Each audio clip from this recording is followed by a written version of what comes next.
Hey guys, let's talk about the Grammys. The Grammys, guys. Let's talk about the Grammys 2026. The looks, the fashion, who wore what. I always feel like the Grammys is kind of the red-headed stepchild of award season, because while it's still very prestigious to hold a Grammy and be invited, there's a lot of leeway when it comes to the dress code there. So I feel like if you want to make a statement, if you want to be bold, it's gonna be the Grammys to do that. The Oscars is strict black tie. The Golden Globes is way more strict when it comes to the dress code compared to the Grammys as well. So I feel like if you really want to serve a look, give the people what they want, out of the three, I would say the Grammys. So if you're new here, my name is George and welcome to my channel. We love to talk about fashion, dissecting the looks on the red carpet. I love doing food vlogs. I'm a foodie, guys. I love to eat and also to travel. There's gonna be some travel vlogs this year, and I'm also a registered nurse, but that's not gonna be for long. So let's get into it. These are looks of the 2026 Grammys. Are you ready for it, honey? Addison Rae in a white asymmetrical dress here. Very Addison Rae, very whimsical. I love this like plunging neckline here. If you notice, like on the bust, those lines are very squiggly, very curvy. It's very typical Alaïa. She is in custom Alaïa by Peter Moulier.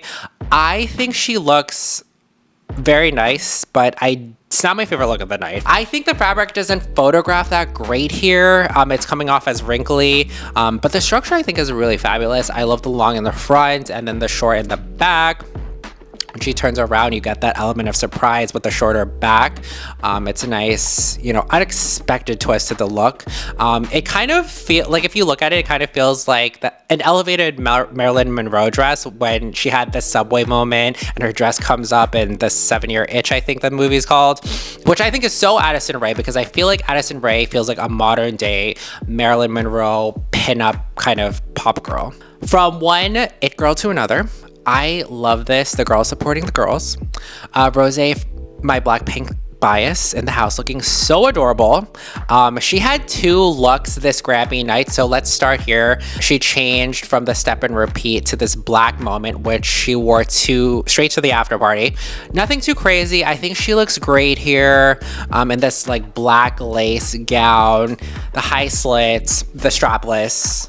She's a YSL girly, so I'm not surprised she's wearing custom YSL by Anthony Vaccarello. But for the step and repeat, Rosé looked just as adorable in this moment of a dress, styled by LEWKS, Mr. The World. And we from the same place.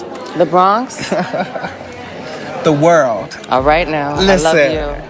Well. This is a dress for a nominee in the big threes, like Rosé. She was nominated in Record of the Year, Song of the Year, and Best Pop Duo / Group Performance. So I feel like this is a dress for someone who has the potential to like win one of these categories. I also think that LEWKS is a great pairing with Rosé, because I feel like Rosé is game for serving the fashion, getting her out of that YSL box, which is not a bad box to be in. I'd love to be in a YSL box just like Rosé, but she's actually wearing custom Giambattista Valli. It is a velvet black strapless mini, but the eye-catching element is that white like cummerbund that drifts off to this like very dramatic and theatrical excess of like material. I saw some of the hates online saying that she doesn't look good, but I think she looks great. I would have done a nice necklace. She's a Tiffany & Co. like ambassador, so I think we needed a necklace, but overall I think she was one of my favorite looks. But I think we need a duet here. Could you imagine? Billie Eilish also in attendance. I love this look on Billie Eilish. It is still on brand for her, but like just very elevated. This is a deconstructed look that just fits the vibe of the Grammys. Like the Grammys is supposed to be fun. It's still very put together and still very fashion forward. So I think that she looks great in this very black and white schoolgirl vibe. So if you take a look at this custom Hodakova ensemble, the white, it's actually white sleeves of a dress shirt, which I think is so cool. The belt accents on the sleeves, I love that. And then the skirt is actually an upside down slacks with like the belt. So I think that's very interesting. It's very fun. It's giving us something but she's still like sticking to her fashion ethos. She's not pretending to be anything that she's not, and I love that. And I love the shoes on her. One of my favorite looks of the night for sure. Okay, more black dresses. Another black dress here, guys. Where's the color? Hailey Bieber also in attendance. The girls being girls here. Hailey looks nice tonight. She's in custom Alaïa, just like Addison Rae, but I feel like Addison Rae's custom Alaïa look gave me more because it's so bold, it's so different. It's giving you a moment, and this is kind of just like too simple for me. I don't think she looks bad. I just don't think she looks memorable. And for the Grammys, I feel like the Oscars is black tie, strict black tie, but the Grammys, you can stretch it and stretch the dress code. So I feel like there are so many more Alaïa dresses that she could have pulled tonight. So this is like a strapless, figure-hugging, floor-length gown. I like the sheer sides. Maybe she didn't want to draw attention because, you know, it's the Grammys, and, you know, she's basically there to support her husband because her husband is the musically inclined musician in this pairing, and Justin Bieber was in custom Balenciaga. But for me, it was Hailey's after party dress that was giving me what I wanted. This is what I want. She just could have worn this to the step and repeat, honestly, and left the lie at home. But I think she looks great either way, but like, this is what I wanted. The halter mini dress in white. See guys, everyone was in black and white, like so many black and white outfits, but I digress. I love the details of this custom Ludovic de Saint-Cernin dress, like literally the designer of the moment, the rows and rows of silver sequin. Like, this is what I wanted from Hailey. Look how much taller Bad Bunny is compared to the Biebers. Like, that's actually crazy. Okay, so my favorite look of the night, let's just get it over with.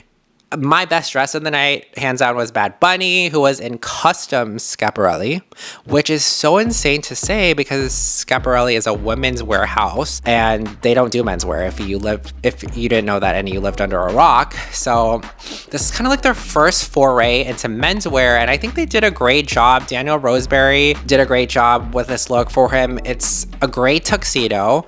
This is such a combining of like feminine, masculine in this outfit, and that's Bad Bunny. Bad Bunny is always pushing himself fashion-wise, stylistically. He's blurring the lines of gender, and I think that's great when it comes to fashion because you're not scared to give us a look, you know? He's not just gonna wear like some random, just like a typical black and white tuxedo. No, he's gonna like give us more.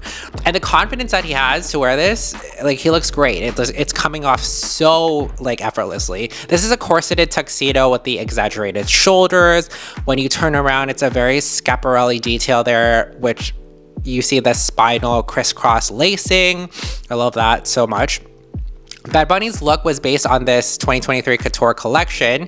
He was my best dress of the night. I think that Sabrina Carpenter also thought that he was best dress of the night. Like, she's like, look at her. She's like literally like enthralled with him. She's like mesmerized by Bad Bunny.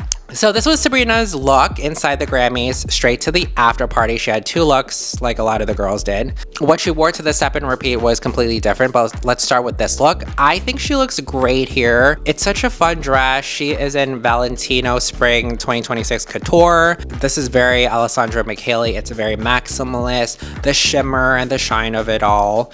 The fringe is very pretty.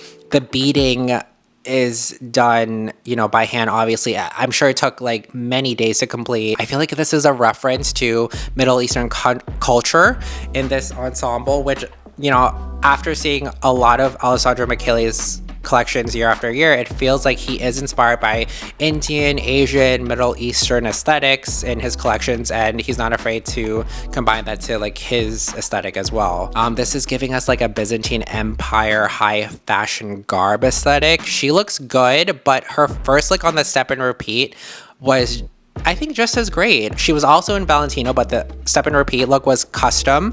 This, I feel like, is definitely her aesthetic. It's very pretty. It's very dainty, very girly, very feminine.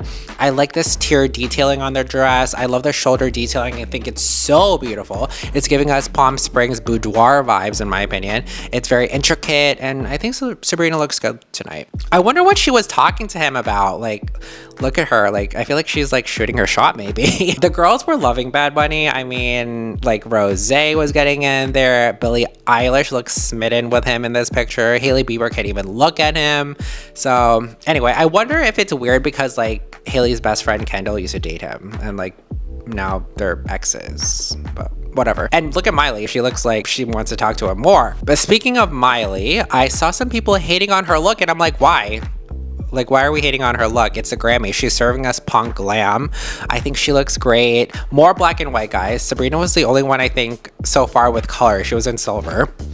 I love the looks of Miley lately. She's just been so cool, so chic, so rock and roll, but like high fashion. Here she's in head to toe Celine. The jacket was Celine Spring 2026, but they added the initials MC, obviously, because this MC is supporting this MC. This MC is gonna stand by this MC for this because this is just too iconic.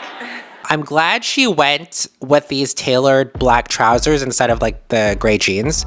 She's wearing the Celine Triumph sunglasses and the patent leather Celine Judy Triumph pumps.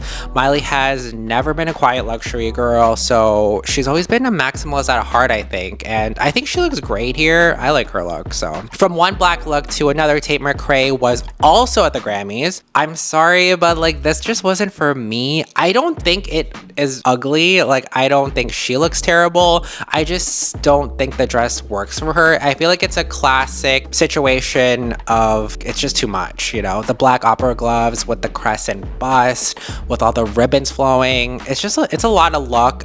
She's in custom Balenciaga by Pier Paolo Pacioli, and I do love that collection. I love the collection that he just did. I think this would have been better suited for someone else, to be honest, just not for her. It just felt like the wrong dress for the wrong person. So it just wasn't for me. However, when everything is said and done and she changed to go to the after party, she was in this figure hugging latex look, which suited her 1000% more. She was in custom Ludovic de Saint-Cernin, and she was serving body yaddy yaddy. The slit in the back. This is what we wanted, Tate. Like, she could have left the Balenciaga at home and just like wore this. Oh, and look at her caption reading, "I'm your biggest fan. I'll follow you until you love me." And speaking of Miss Paparazzi, Tate and Lady Gaga sharing a cute selfie. We love that. Lady Gaga really was that girl tonight. She was that fashion girl tonight. 3 outfit changes, all serving cunt. So let's start with this red and black moment as seen here with Tate.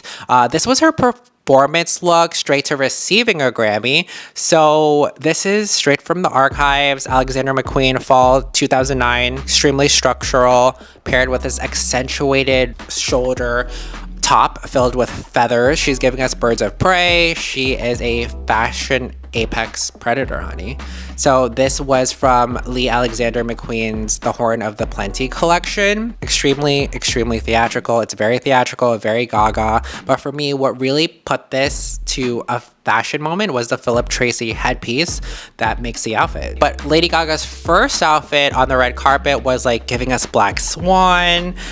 She was in custom matière fécale, which don't translate that because I did, and I don't think I can say that here right now. But the entire outfit is black feathers, and that is structured in a way that it really encompasses her body. She almost looks like a half human, half animal here, and I love that. The silhouette is inspired by like a raven, very dark and mysterious, but like very smart. Like, ravens are very smart.